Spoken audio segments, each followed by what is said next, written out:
자, 이 글자는 해의 모습을 본뜬 겁니다. 해가 뜨고 지는 하루하루, 날일자가 되겠습니다. 태양 안에 있는 이게 뭔지 의견이 분분합니다. 실제로 태양은 이거고 이거는 천체가 아닐까. 어차피 답도 없는 것 저도 하나 보태봅니다. 등잔이고요. 등잔 위에 켜진 불입니다. 방에 불을 켜니까 밝죠. 그래서 밝다, 깨끗하다, 환하다, 희다 뭐 이런 뜻을 가지고 있습니다. 날일자와 가로알은 글자 모양만 봐서는 구분이 안 됩니다. 그래서 저는 어지간하면 다 날일자로 통일해서 그렇게 풀이를 해보겠습니다. 해는 보통 바다나 산 위에서 떠오르는데 여기는 동해고 이 물은 동해물입니다. 그럼 이 산은 무슨 산이죠? 그렇죠, 백두산. 동해물과 백두산, 입으로 애국가를 부른다.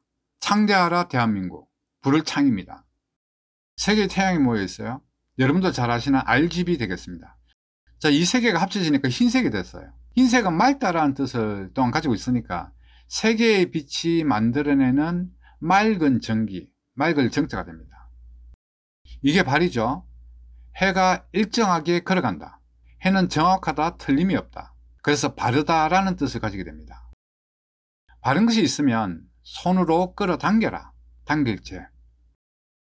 이 글자는 여기에 물숫자가 빠졌다고 보시면 됩니다. 그러면 암기하시기가 좀 수월해요. 흙으로 물의 흐름을 바르게 한다. 뚝재가 됩니다. 이 글자도 여기에 글이라고 하는 단어가 생략됐다고 보면 좋습니다. 글의 내용을 바르게 드러내는 머리 혹은 얼굴 같은 것, 제목제입니다.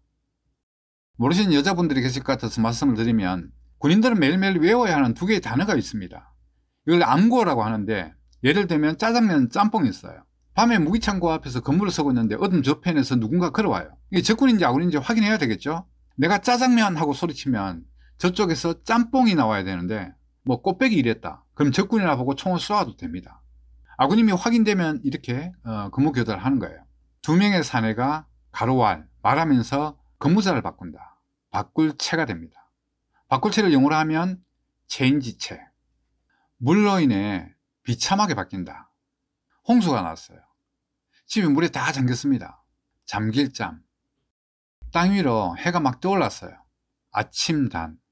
해가 많다. 해가 질 때까지 시간이 많다.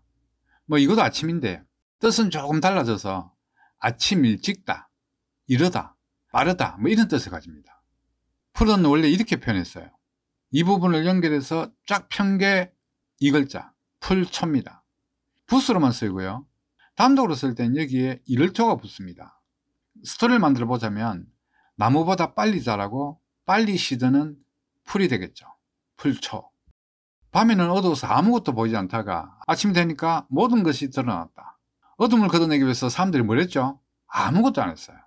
사람은 다만 드러난 세상을 볼 뿐이다. 다만 단. 아침 일찍 손으로 짐을 울려매고 길을 나선다. 손으로 짐을 맨다.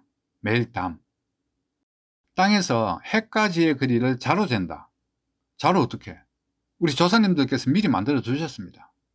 해시계. 여기서 자는 해시계에 있는 뭐 이런 눈금을 말하는 거겠죠. 해시계를 사용할 수 있는 때가 낮이니까 낮 주자가 됩니다. 몸이 상쾌한 아침을 맞이합니다. 누구 때문에? 소화를 도와서 속을 편안하게 해준 쓸개 덕분에. 쓸개담.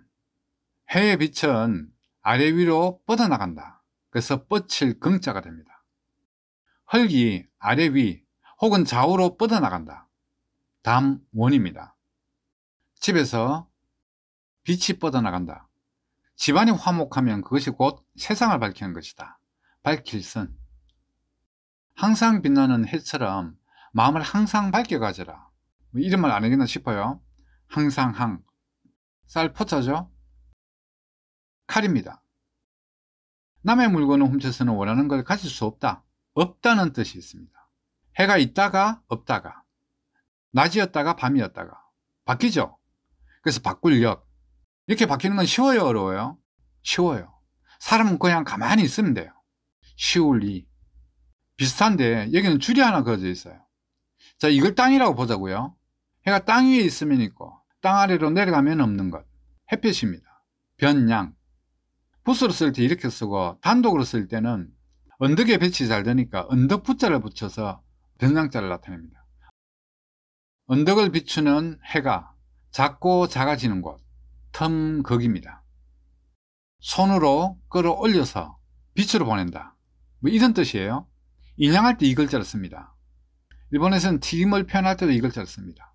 끌어오르는 거니까. 햇빛을 쬐기 위해서 자주 나가는 땅, 마당장입니다. 물이 햇빛을 받는다고 해서 끓지는 않죠. 그러니까 여기서는 변장자를 풀어서 이해하시는 게 좋겠습니다. 땅 위에 있는 물이 열을 받아서 없어지고 있다. 물이 없어진다는 건 기화되는 거죠. 그래서 끓을 탕. 이 두 개가 다 사람을 뜻하는데, 이렇게 쓰이는 사람인자는 100% 사람을 나타내지만 여기 있는 이 글자는 간혹 사람이 아닌 다른 걸 나타낼 때가 있어요. 여기서는 화살을 나타냅니다. 사람의 몸이 뜨거워졌어요. 왜? 화살을 맞아서. 그래서 다칠 상태가 됩니다. 제가 아주 감명 깊게 본 책인데, 몸이 따뜻하면 면역력이 높아집니다. 심장은 따뜻해서 암세포가 거의 활동을 못하는 데 반해서 창자는 가운데가 이렇게 비어있기 때문에 냉해지기가 쉽습니다. 그래서 병에 취약합니다. 몸에서 따뜻한 곳이 아니고 몸에서 따뜻해야 되는 곳, 창자장입니다. 사람의 몸을 표현한 글자로 몸신입니다. 각골문에는 이렇게 배가 불룩한 사람으로 그려져 있는데, 그래서 임신한 여자의 몸으로 보는 게 일반적이에요.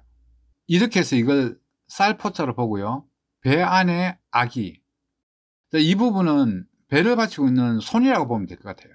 몸신입니다. 쏠 사자는 갑골에서 이렇게 표현했어요. 활을 당겨서 쏘는 겁니다. 상당히 직관적이죠. 근데 이게 근문에 와서 활과 손 사이에 사람이 들어와요. 그러다가 활이 사라지고 사람하고 손만 남습니다. 그게 이 글자예요. 글자만 봐서는 활을 쏜다고 상상하기 어렵지만 몸의 손마디, 이것만 보면 활을 쏘다가 나와야 됩니다. 쏠사. 말을 땡땡거리면서 쏜다, 뭐 이런 게 아니고, 잘못한 게 있으면 활을 쏘듯이 빨리 사과해라.